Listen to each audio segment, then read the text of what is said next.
The Apex Community Center is a public organization located at 53 Hunter Street in Apex, North Carolina.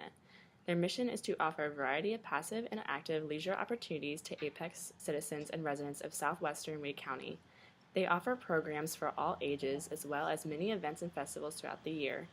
Apex has been recognized nationally for being the 9th best place to live in America as well as the #1 place to live in North Carolina. Since this recognition, there has been an increase of people moving to Apex.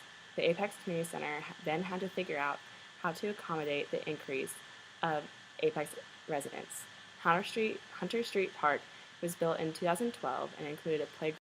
The town of Apex is struggling with a growing population of teenage skateboarders and nowhere for them to skate other than the parking lots and various locations around town, getting in the way and harming other citizens.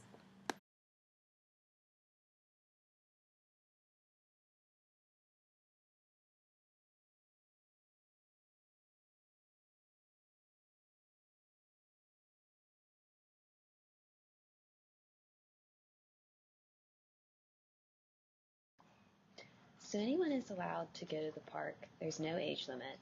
It's welcome to all participants, and there is no fee to enter the park. There is no waivers required either. The park is open 24 hours a day, 7 days a week, and there is not a maximum amount of participants that are allowed in there, and that is due to the fact that there is no staff members. There is security, however, because the facility is located at the intersection of 2 roads across the street from Town Hall. It's a fairly active part of downtown Apex and is traveled by many residents. There is regular police and park maintenance staff that patrols throughout the area on nights, days, and weekends. There is a place for parents to hang out and watch the. There is a spot for parents to come and supervise their children. There's a seating wall and viewing hill. They could also use the Greenway Loop in Hunter Street Park to be active while being close at hand. There is a pavilion that will be built later at time, and they don't know yet if it's going to be able to rent out for parties, but they're hoping for that. Right now, there is a shelter located within Hunter Street Park, which is available for rent, and they think that the pavilion will likely fall in line with the Nature Park Amphitheater. They are currently working with 2 companies who are looking to provide the town with equipment as a part of a sponsorship which focuses on health and safety with recreational activities so that skaters are given the chance to rent equipment while they're there. As far as fencing goes, there is currently a chain link fence at the edge of the CSX right-of-way, and they're installing a large net fence between the skate plaza and the soccer fields. The design for the plaza includes landscaping and elevation changes between the plaza and adjacent sidewalks and the right-of-way along Hunter Street and Ambergate Street Station. This will provide protection between the two without visually creating a barrier. There is sufficient lighting along the public right-of-way adjacent to the park, and there will be lighting within the skate plaza. There is an existing restroom and shelter facility within the Hunter Street Park, and it will be a short walk along sidewalks or a greenway from the skate park.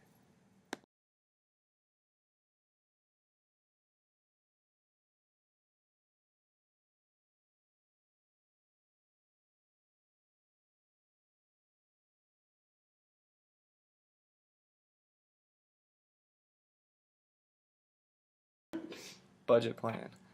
The 2015 fiscal year budget for the town of Apex was approved on June 17, 2014 at $85,906,224, where 10% of this money is allocated to Parks and Recreation, which is where the skate park lies.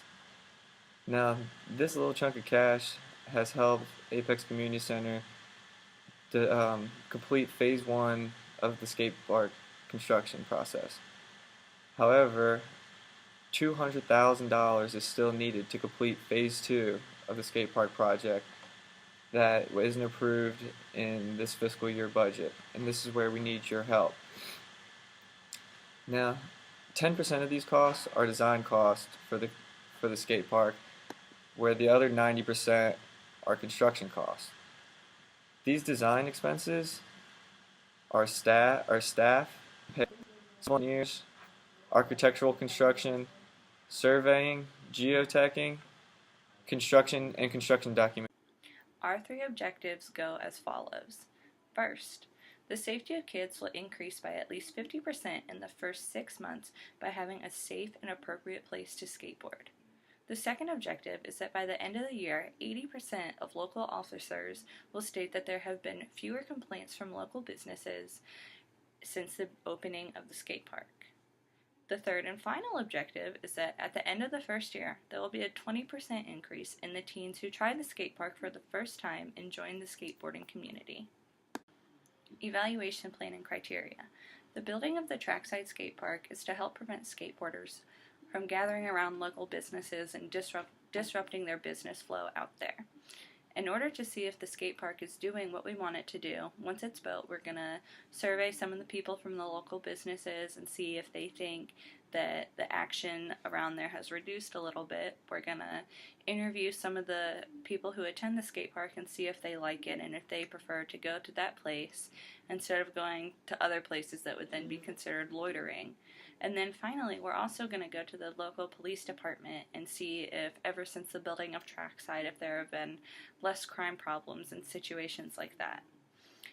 In order to calculate how many people are actually going to Trackside, we're going to use handheld tally counters where we will take shifts and count how many people attend there for 12 hours.